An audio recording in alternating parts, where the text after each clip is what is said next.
Thank you so much for joining us today. I'm so excited to see so many of you here, especially in our recently renovated space, the Canadian History Center. My name is Sydney Yeager. I'm the public programs producer here at the Museum of Jewish Heritage, a living memorial to the Holocaust. Thank you so much for joining us today. I hope that you have a chance to see our new exhibition, Courage to Act, along with our other exhibitions that you can see throughout the museum. So if you have a chance afterwards, I hope that you will do so. We are so thrilled to welcome Tove Bamberger and her daughter Annette with us today. It is such a pleasure to have you. So just a couple of housekeeping things. If you could all turn off your cell phones before we get started. And you each should have gotten a note card and a small little golf pencil. If you have questions throughout, we ask that you write those down on there, and then I'm going to collect them towards the end of our event today, and we will ask those questions up here. So just keep a lookout for me kind of waving around for your note cards. So now I'm just going to give a quick introduction to Tove, and then I'm going to hand it off to Tove and Annette. So Tove was born in Copenhagen in 1934 and raised as a secular Jew.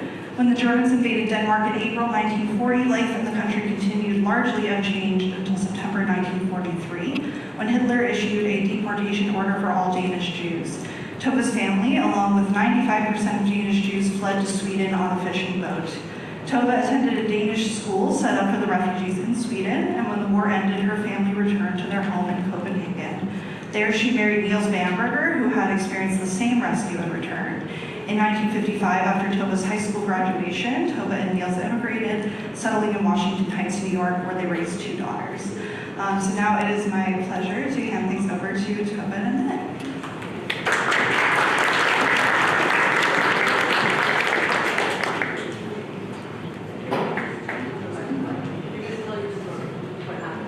I just didn't expect so many people to be here. I was going to talk to 2 or 3 people. Anyway, I'm happy to tell about my story. I first of all want to say I love Denmark because Denmark saved us. You know, when the Germans came, we were actually told. Let's talk about when the Germans came first to Denmark in the 1940s. When the Germans came to Denmark, what happened? Yes, when the Germans came, it was sort of, I remember I was playing outside and my grandmother opened the window and she said, look up. And I looked up and the sky was dark. It was a German plane that had come to occupy Denmark. And Denmark is a small country, so they really didn't fight. They couldn't fight. They had like a very small army. And in a way, it was a friendly occupation till Hitler found out that there was a country occupied by the Germans where they didn't touch the Jews. So he sent a letter to a German. His name was Mr. Duckwitz. And he said that on our night, when all the Jews are home, they should round us up and take us to Germany. But the German that got the letter was a good German. There were a few good Germans. And he told it to the rabbi. And the rabbi in Shul on Shabbos said, I'm not making a speech. Okay, I'm not making a speech. I just want to tell you all to go home, hide among your friends because the Germans are coming. And I went home, and I know we took a train up to where Denmark is closest to Sweden. And a complete stranger comes up, and he says, my name is Mr. Bakker. I know why you're here. Come with me, and I'll take care of you. And we went to his house. And he did take care of us, and he went with my father to try to get monies. First to find a boat and get money that would take us to Sweden. How much money did you We needed like 2,000 crowns a person. It was a lot of money. And he went to the bank, my father, and he got it. And I just remember when we got into a boat, we took a train to where Denmark is closest to Sweden. And did I say that? That's okay. When you were trying to get a boat, remember, and your father found a fishing boat. Right. And you were supposed to meet him. And he never came. Tell the story. He never came, but the next morning, we were supposed to meet him in the middle of the night. He would take us to Sweden. The next morning he came and he showed his hand. It was full of blisters. He said, I brought one family over already. I couldn't do another one. So we waited, and I think the next morning we got into a boat. You hear me? All right. Can you hear me?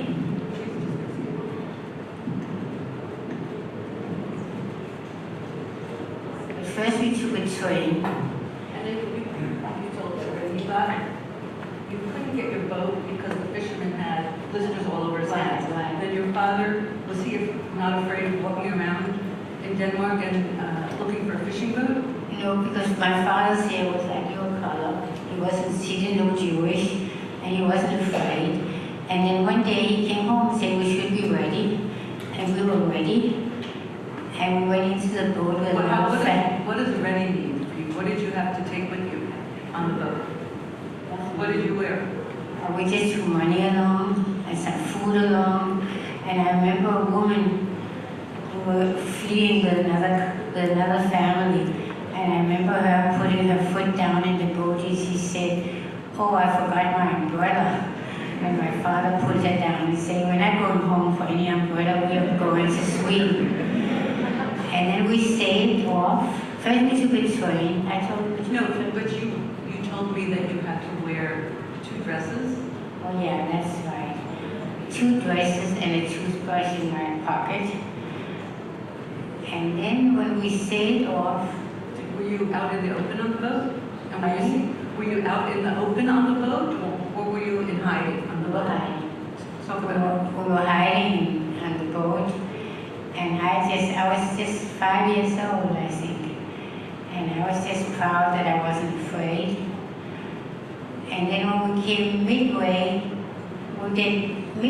in the water, a big boat came, and we saw it was a German who had captured us. It was really the Swedes who said, no, you're in neutral water, you don't have to be afraid. And we went from the fishing boat up into the big boat, and we sailed into Sweden.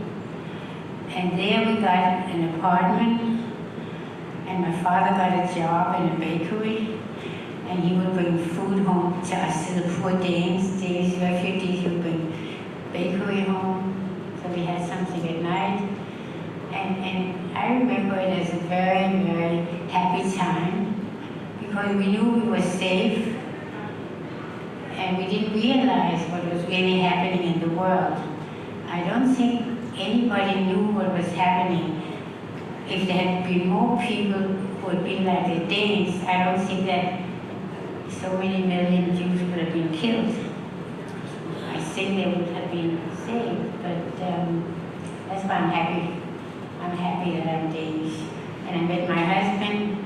Wait, first talk about when you left Sweden. Did your family leave Sweden altogether to go back to Denmark? No. Why? No, I think my father went first because they said he was supposed to round up, get rid of the Germans, and they treated him like a hero. But the Germans were really captured already. But he helped getting them out. And then I came later with my mother and my sister. What kind of welcome did you get when you got back to Denmark? When we got back to Denmark, the Danes were standing with a Danish flag called Danish. It's red and white, and they were waving us, welcome back. And I just wish other people had had the same experience, because it was wonderful to be welcomed back. Talk about when you came back to Denmark. Did you have a place to go? Was your house intact? Where did you live when you came back to Copenhagen? When we came back to Copenhagen, my father, before he left, had bought a house. And that house was rented, I think, to a German woman, also a Danish woman who married a German. So the house was full of pictures of Hitler. And I remember that moving men kicked them all down the wall. didn't like to see pictures of Hitler. And I just think that I just don't understand why not more people knew about it. How were the days while you were in Sweden? How did you have, what happened to your father's business? Was it destroyed? And what kind of business did your father have? My father had a business on the main street with 20 people working for him. And all they did was they took their salary, whatever, and whatever else money had come in, they put in a yellow envelope, I still remember. And when we came back, they just gave him everything back. They didn't take anything. It was when you think about it, it's almost like a dream story, right? And it's not just my story, but it happened to every Danish Jew. Came back and got their stuff back. They didn't. Nobody took it. Nobody stole anything. Was your husband's experience similar to yours? Yeah, my husband has the same experience. He also had a business in Denmark, and he had people working for him. Was he born in Denmark? Yeah. No, he was born in Germany. And why did he come to Denmark? And then my mother, he was born in Germany, and the Germans started saying not nice things to the Jews. So my mother-in-law said, I don't want to live in a country where my children are insulted. So she went back to Denmark. And She was born in Denmark she was born and in moved to Denmark. Germany to marry, and then in 1932 saw the writing on the wall, realized when her son went to school and was wearing a kippah that people were saying dirty Jew to him. So she picked up her bags and said, we're out of here. Took her 3 children that she had at the time and moved to Denmark where she was born. So it was no issue in terms of getting assimilated, and she spoke the language. Then her husband, which would be my grandfather, came. He had a business going in Denmark, and when things started getting really bad in Germany, he realized and left and went to Denmark also. And they had a similar experience as you in terms of getting on a boat, a fishing boat, exactly the same story. I would say all the Danish Jews were saved more or less the same way. The Danes were wonderful, and they helped him, they helped us. Did all the Danes escape, or were there some that went to concentration camp? That's true. I'm glad you reminded me. Some didn't believe. They said, it's not going to happen in Denmark. And they stayed home. And the Germans came and took them. But the king of Denmark, his name was Christian X, wrote to the Germans, we hold you responsible for every Danish Jew. So they were not killed, they were kept together. And after the war, they came back. They were sent to Theresienstadt, which was sort of a Blue Cross model camp where the Germans would take people to show that families were living together. It wasn't so terrible, we were treating people well. None of the Danes were killed because, as my mom just said, the Danish Jews, they were looked after, and the king said, if you touch anybody, I will hold you responsible. So all of the Jews that went to concentration camp in Denmark were able to return to Denmark after, which was also a very unusual story, and shows you the power of people caring and speaking out and speaking up. I just don't know if everybody knows the story. I'm just telling what you all know. During the Second World War, you were probably all born. And did you know what was happening? Nobody knew. Some people were alive, some were And I not. think that if they knew it, they would try to save the Danish Jews. I just have that feeling that Denmark was one of the only countries that really saved the Jews. They knew what was happening, and they saved us all. That's why I love Denmark. Can you talk about the government in Denmark during the occupation? Was the king still around? Did you see the king of Denmark, King Christian X? Yeah, Christian X. Christian X, he was riding his horse, and I know there was a little boy who asked him, aren't you afraid to be alone? He said, no, the people of Denmark are all protecting me. And it was true. He was not afraid. He just rode. And there's a legend, which I don't think is true, but it said that when the Jews had to wear yellow, the Germans said the Jews have to wear yellow stars when they occupied, and the king said, if the Jews wear yellow stars, everybody's going to wear a yellow star, and I'll be the first to wear it. I think it's more of a legend. The Jews never did have to wear yellow stars, but the point was that the king watched out for the Jews, was very visible. The Danish government continued to function during the occupation. So everything went on pretty normally. My grandfather had his business, and until, as my mom explained, a word came out from this guy. His name was Best, and he was in charge of the SS and the German efforts in Denmark. And he said that there are Jews that are living undisturbed, and he wrote a letter to Hitler, or a telegram to tell him. And this wonderful German who was a member of the SS, but really was responsible for saving the Jews, named Duckwitz, that my mom mentioned. He tried to intercept that letter, and was so that Hitler wouldn't receive the letter and wouldn't know that Jews were living free, and he was unable to.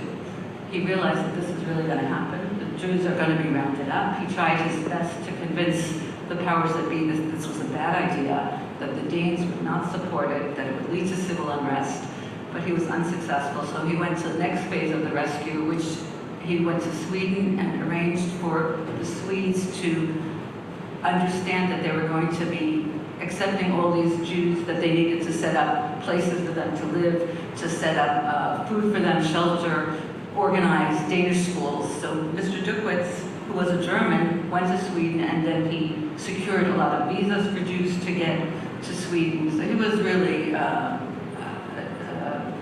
Gentile, a righteous Gentile, as we say. I also remember when we were in the water, we were on our way actually to Sweden, and this, I don't know if I said that already, the big boat came. I think I said it right. I just remember it like yesterday. Came and said, oh, now we're finished. They have us now, but they were good people, and they said, don't worry, you can come out. You don't have to worry anymore. And we sailed in, everybody was standing there. When we came back, everybody was standing with the Danish flag, saying, welcome back. And that's it's amazing when I think about my father had this business on the main street with people working for him, about 20 people, and they just came back and they just took the salary, and whatever else money had come back, they gave it back. When you were in Sweden, you said that your father worked in a bakery and brought you food, and then your husband in Sweden, my father, his family had an interesting story. They were put in a camp, and it was Erev Yom Kippur, the day before Yom Kippur, and they were told that you can't leave because the Swedes said we have to keep track of who's here. And he took his children and his wife and family, and they walked probably 12 miles to go to a synagogue in Sweden. And then a bus came from the camp to find the missing Jews, and they said, you have to come back. And he said, I'm not getting on, I haven't ever driven on Shabbos.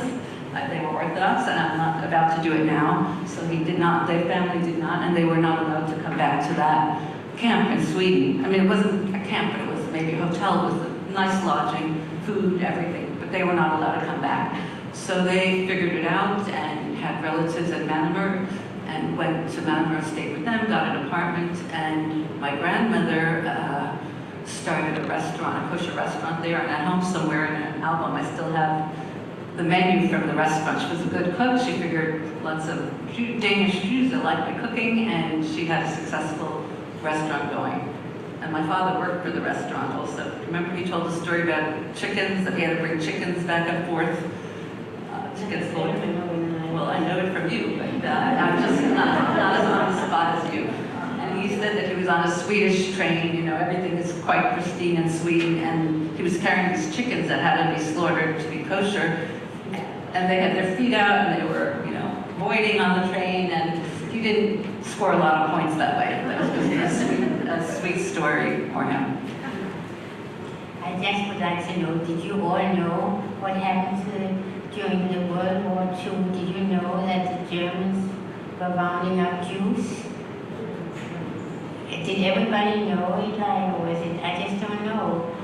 Then we knew it. I think it took a while for word to come out, but eventually the word was out. I mean, it took a couple of years to know the atrocities and the extent of it, but it So did if come more out. people had been like the Danes, there wouldn't have been so many people killed. Mr. Duckwitz, the one that we spoke about, who secured visas for so many people, he also was responsible. He had a background in shipping, and he had connections with a lot of Danes. He had a lot of friends in the Danish government, and he made sure that the German ships that were in the harbor to take the Jews away were put in dry dock, and the Germans were told that these ships are not functional right now, they have to be repaired. And then he paid off the harbor masters to look the other way so that the Jews could escape during that exodus. It was about 7,000 Jews that escaped over a very short period of time to Sweden. Definitely paid off. Yeah.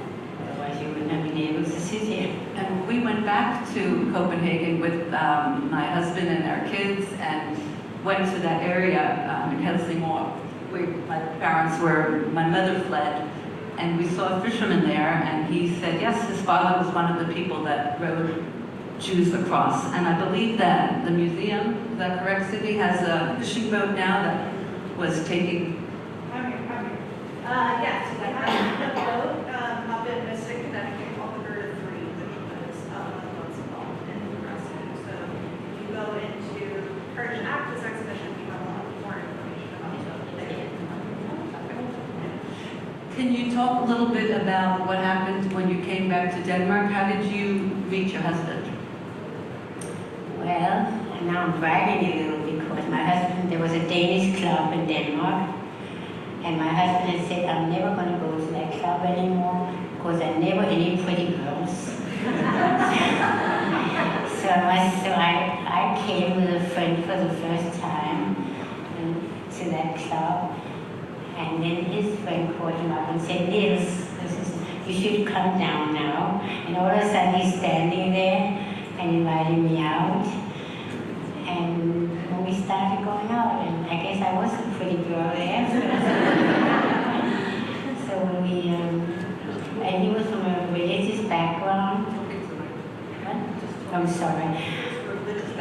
I was not at all from a religious background, so my parents said, before you say yes, they sent me to Switzerland, to a place, there was a woman there who was very, very smart, and she said, you don't have to listen to everything. When they say stand up, you can sit, and you can do whatever you want, and I fell in love with religion, and I wanted to go back to Copenhagen and change everybody to become Orthodox, but of course that didn't happen. But I really feel that Orthodoxy has a lot to give. It's I don't know why I fell in love with but I did fall in love with it. And what about, did your mother-in-law get involved in your relationship with your husband? She did. I saw it when first she wasn't happy because I wasn't from a religious background, but then when I said to Niels, this is not going to work, and I stopped going out with him, and she saw how unhappy he was. So she sent somebody from Purim and invited me for lunch. She was a smart woman in a way, and and we fell in love, and we got married in Denmark and lived happily ever after. That's all right. And I have two beautiful daughters. And there is one, I have another one who lives in Texas. No, In Texas. Debbie lives, my sister lives in Israel now. Yeah. And can you talk for a few minutes about what your husband, what Daddy did for business and when you left for America in 1956 and how you felt about it? Well, my husband had a business. He opened a business with figurines and porcelain. And somebody asked him on the boat, what are you going to make a living on? And he said, I'm going to sell figurines, paintings. And he said, go back to Denmark. In America, nobody has paintings on the wall. Nobody collects figurines. And in a way, they were right. But he introduced it to America, and he became successful. Did he start that business right away, or was he working somewhere else first? First he worked for somebody else who actually helped him. Talk about the bank. Talk about what? That he had a job in a bank. Oh, yeah, that's true. He had a job in a bank. And he said, I'd like to give off on Position. No problem. And on Kimmer. No problem. He figured if it's so easy, let me tell them about circus and shrews and all the other things. And they said, okay, that's fine. You can go and pack your bag and leave because you're not employed here anymore. It wouldn't happen today. Today they wouldn't allow it, but they fired him right away. And he picked me up from my job, and I said, what are you doing here? He said, I was fired. I wasn't allowed to say that I was going to take off. And what did he do then? He opened a business on Madison Avenue. He opened a business, and he was successful. And he did sell figurines, and he did sell paintings, and luckily he was successful. And why did you decide to move to America? Well, I forgot already why. Because all of your husband's family had already moved because of religion. They felt it was easier to be religious. There were more schools, there were more opportunities, there were more restaurants, and they were all observant, and they felt that it would be easier. And my mom was not too sure about it because she loved Denmark so much. She wasn't happy, but she was pregnant with me, actually. And her father said, you need to go. There's a baby on the way. You need to go with your husband. I said I unpacked. I'm not going to America. I remember that now that you say. I started unpacking, said I'm not going. And my father said, isn't there something about you're expecting? I don't know how he knew, but he knew. I said, okay, I'm going. And when we came to America, we were happy. My husband was successful. We were happy. You told me that, do you see out there, can you see it, the Statue of Liberty? Yeah. When I saw the Statue of Liberty, I started to cry. Instead of smiling, everybody else was smiling, but I was crying because now I knew I really lived Denmark. And but I was happy in America. America has been very good to us. Only good things to say. And I think that's about my story. That's your story.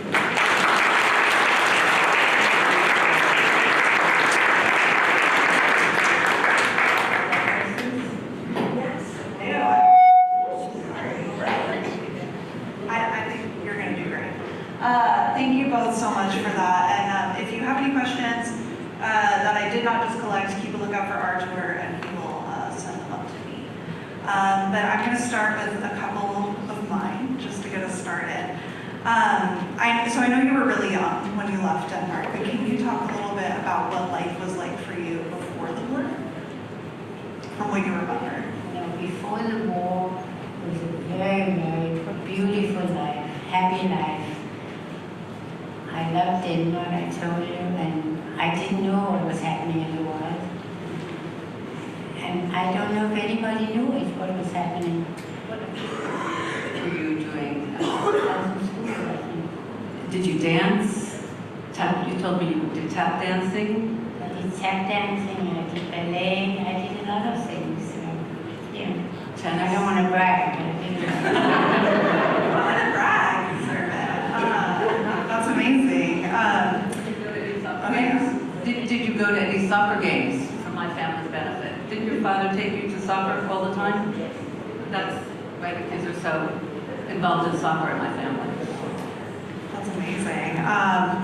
And when you got to Sweden, did you experience any culture shock? Was it hard to adjust to life there? No, I didn't know. When I got to Sweden, they were wonderful to us. And they right away gave my father a job.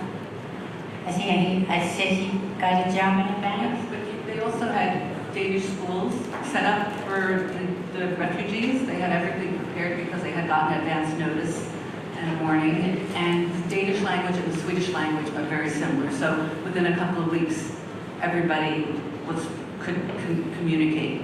Like my mother understands Swedish. Anybody from Denmark, basically. Swedish and Danish is very similar. Yeah. And that actually leads into my next question. Can you talk a little bit about the Danish school you attended? Was it exactly like your school in Denmark? What was the Danish school in Sweden like? What was it like attending that school? Was it exactly like going to school in Denmark, or did it change a bit? Probably don't remember much about the school in Sweden, but from what I've read, there were Danish schools set up quickly and people knew each other and had similar experiences. Copenhagen was a small Jewish community, so they had friends. And my mom had good friends. Do you want to talk about your friends from school before you left for Sweden and Denmark that you stayed in touch with? They wrote you letters when you were... Yeah, but I don't remember them. I actually have some of these letters that I will at some point find, but they wrote letters to their friends saying how much they missed them, and the Danes wrote, and the refugees wrote letters back to the Danes, a lot of letters thanking them, thanking the people that had helped them, and those letters were confiscated because they were concerned that it would give away names of people that had helped the resistance, and they didn't want the Germans to go and hunt them down, so those letters were hidden. And Mom, you did not talk about Mr. Bamberger. The rescue from Denmark to Sweden happened on October 2nd, on Rosh Hashanah Eve. And it's October now, it's exactly 80 years ago. October 2nd, 1943, so it's 80 years ago now, exactly. 80 years ago. And the man that took my parents in was one of many, many people that took all these 7,000 Jews in.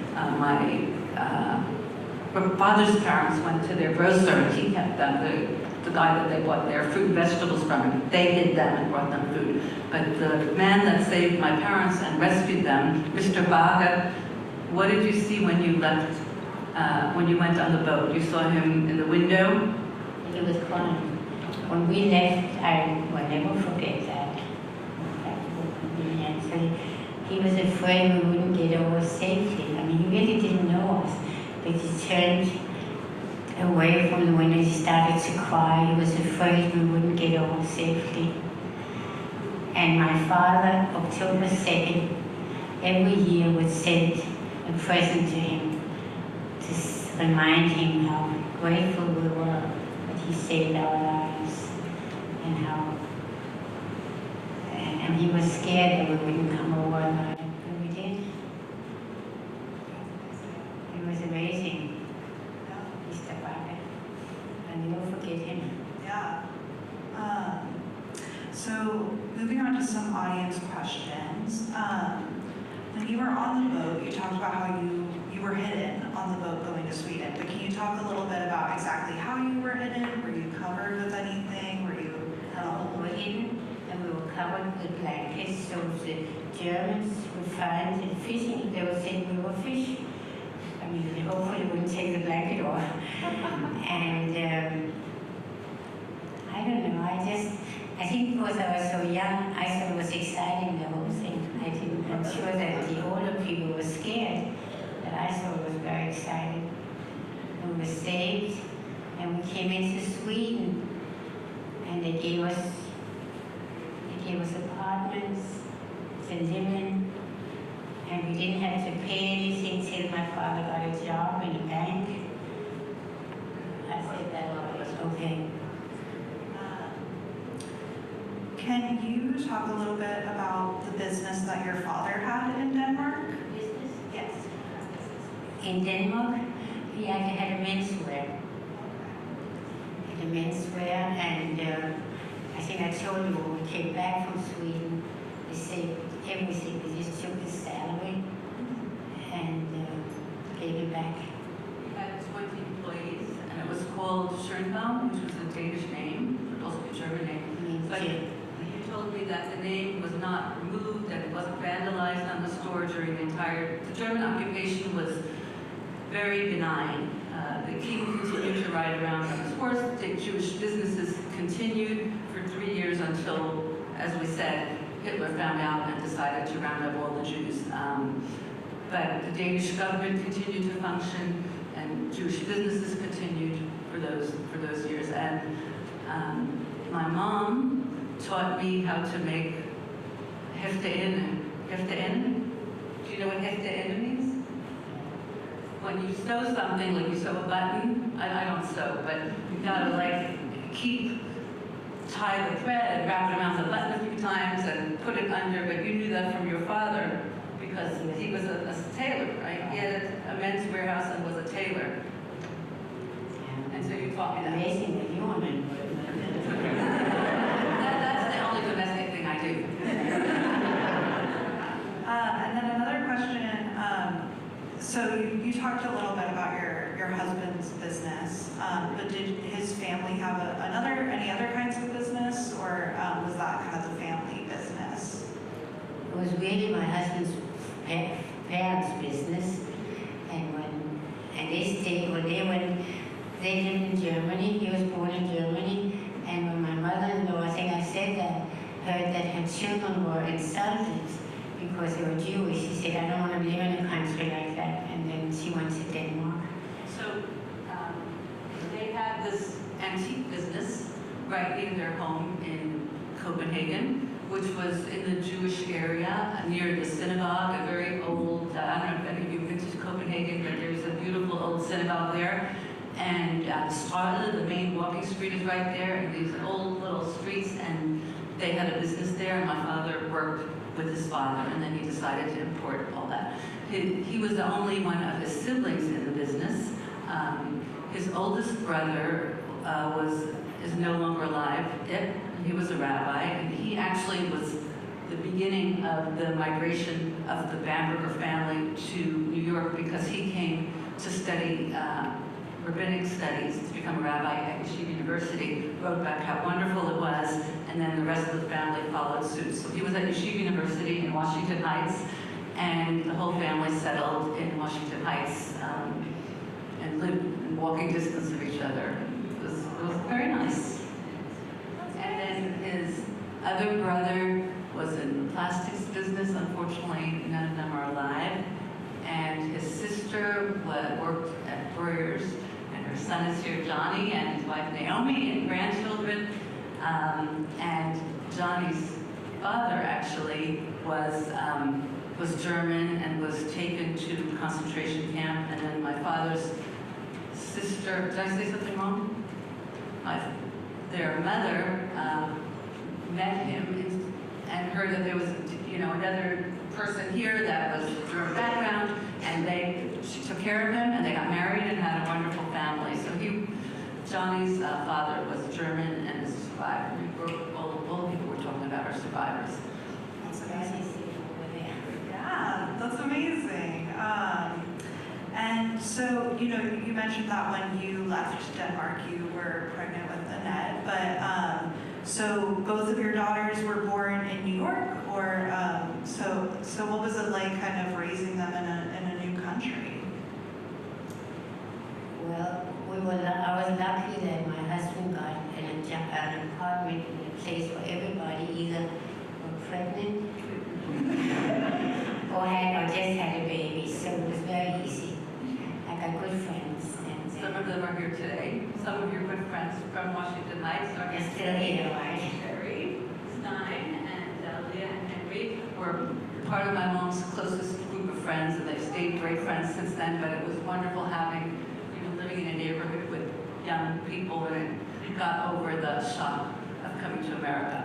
Do you want to talk about how you felt in Washington Heights the first couple of days, that people were whistling at you, and like workers, construction workers passed by and they whistle at her, and in Copenhagen nobody did that, it was very safe.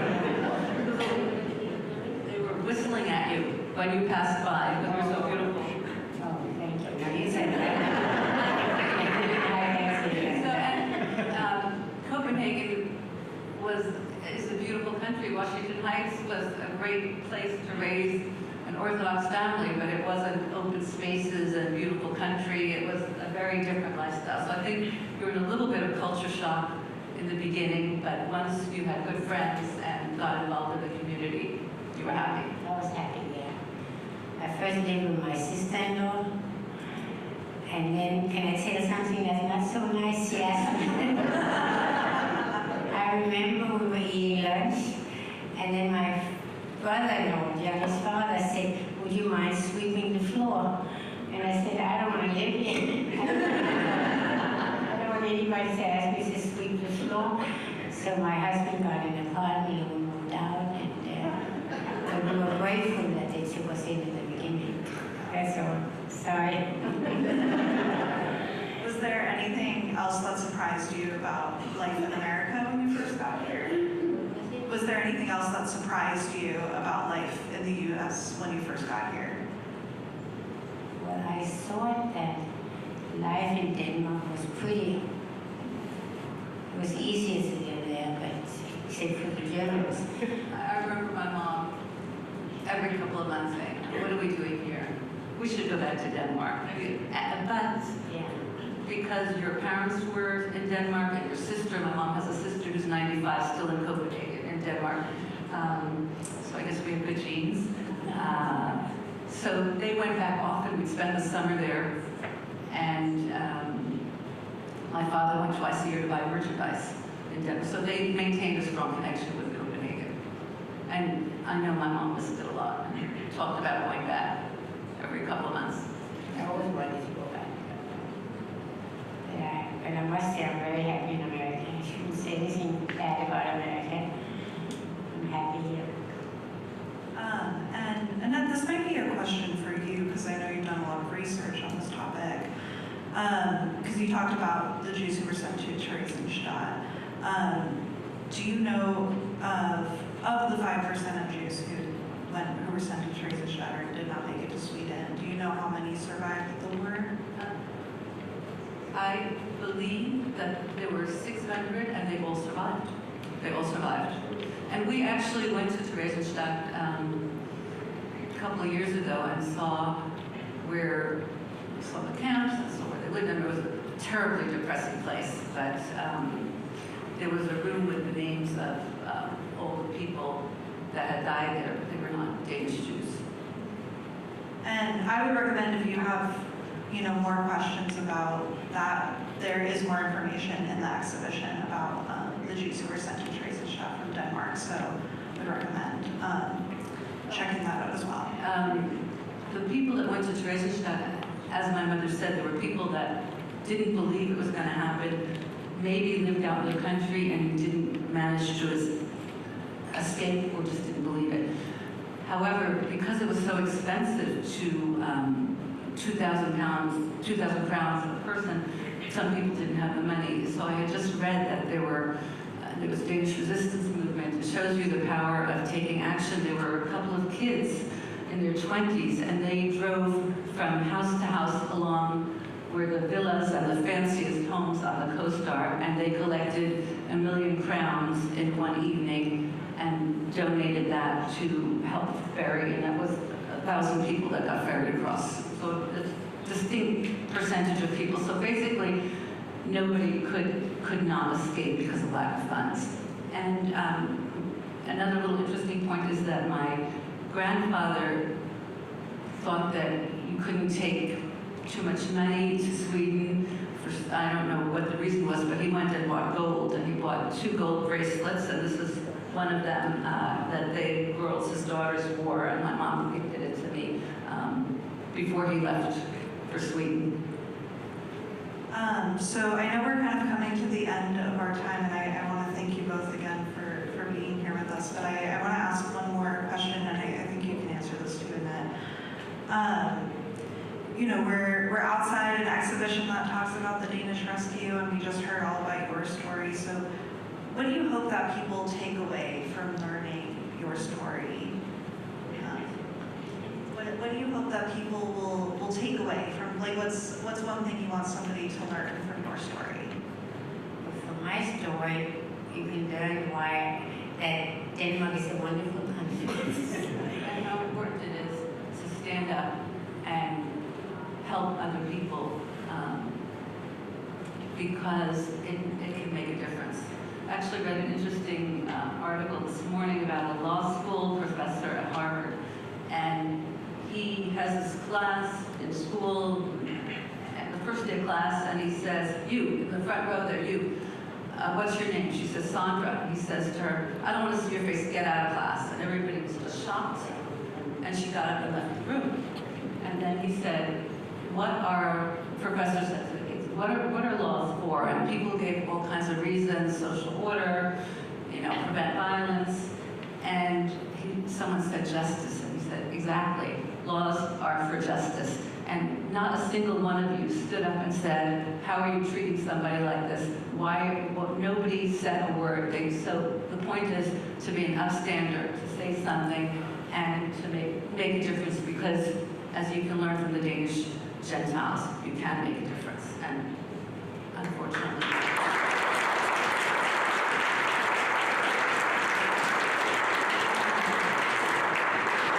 I think that is an excellent note to end on, and I want to thank you both again for this really excellent talk. I know we all learned so much, and I want to thank you all. I know you traveled far to be here, so we really appreciate you taking the time to be with us today, Tove and Annette.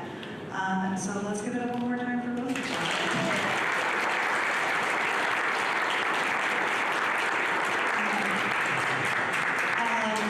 Yes, if you have not had a chance, like I said at the beginning, to go through our exhibitions, I highly recommend it. I also hope that you will join us for our future programs, which you can find on the museum's website at mghnyc.org/events. Thank you all so much for joining us today. I want to thank everybody for helping us always, and for being here for me now and listening.